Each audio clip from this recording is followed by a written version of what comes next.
Greetings, YouTube. LMS Tactical here.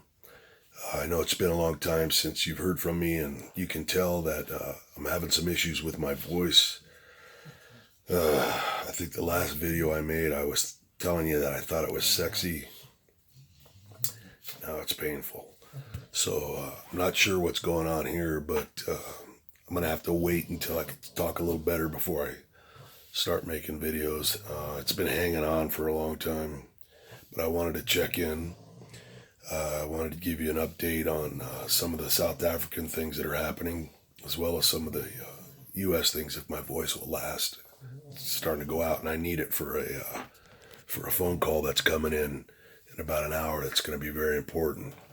But the South African violence is certainly on an uptick. You're not going to hear that from, of course, the media, with giving them the entire blackout on the situation. Even the statistics, I was talking to somebody today, the statistics from the Human Rights Watch and Genocide Watch and any of the so-called authorities in South Africa, those are not proper and accurate statistics. The best way to get information in terms of the numbers of murders and attacks is through intelligence that people from on the ground send out, and I get a lot of it, and I thank all of you for it. I don't respond to all of it. It's just daunting, and I have my buddy still here. He flies out today. He's been visiting for a couple of weeks, and I'll be able to focus a little bit more on at least responding so that you folks know that I'm getting your information, which I am. Now, I think just, last week there were eight murders in one small town. I can't remember the name. And these were all violent murders. The new trend seems to be kicking in the door, tying people up with electrical cords and then executing them, shooting them. Which I hate to say it, is a lot better way to go than some of the sick torture that's going on out there with the black on white violence in South Africa. The other thing I notice is that the attacks are no longer constrained to just farm attacks. They appear to be moving into the suburbs and some of the normal areas that are not farm areas, cities and suburbs. This was expected. The elections, and I'm a little slow today, but I think the elections are just maybe even less than a week away. My belief has always been that they may not happen, but even if they don't happen, or if they do, that there's going to be no way to curb the oncoming sea of violence that's going to encompass all of South Africa.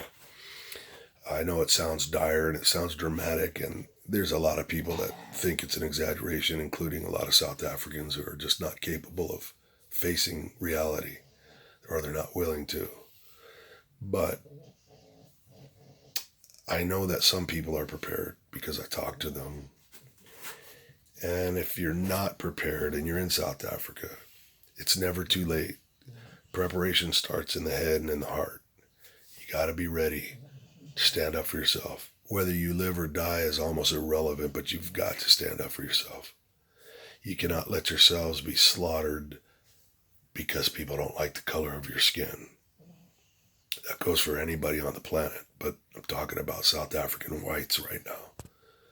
So the first part of preparation is accepting reality.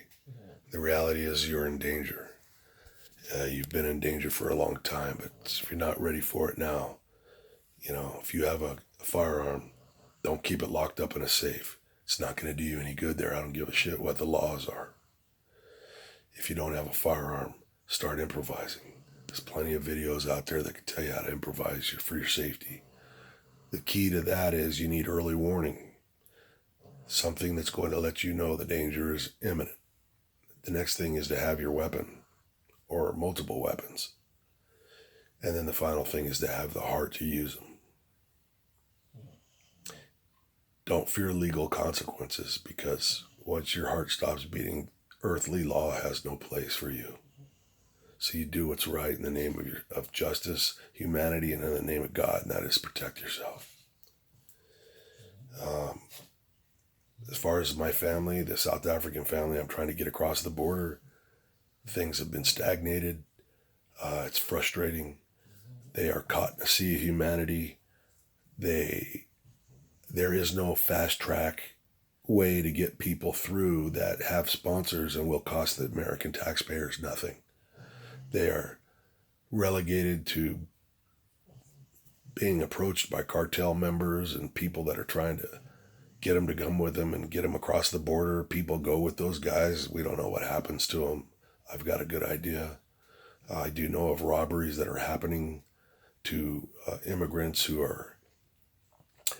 have allowed themselves to be talked into paying for a quick route into America, only to be robbed. And on one case, they're thankfully alive, but they don't have any. They paid like $3,000 a head and got everything taken from them. So there's the life on the border for any refugee is fraught with peril. It's a little bit worse for the South African whites because they don't speak the language, and they stand out like salt in the pepper shaker.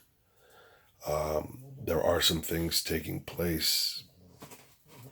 Hopefully today I'll have some more answers. I got to save my voice, but there's a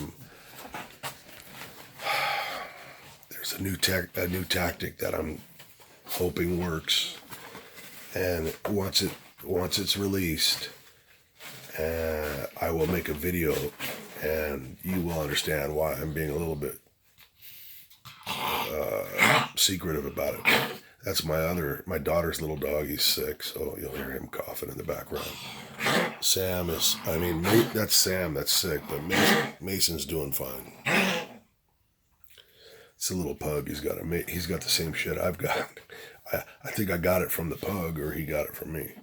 But yeah, I think I better save my voice. I've got an important call coming up.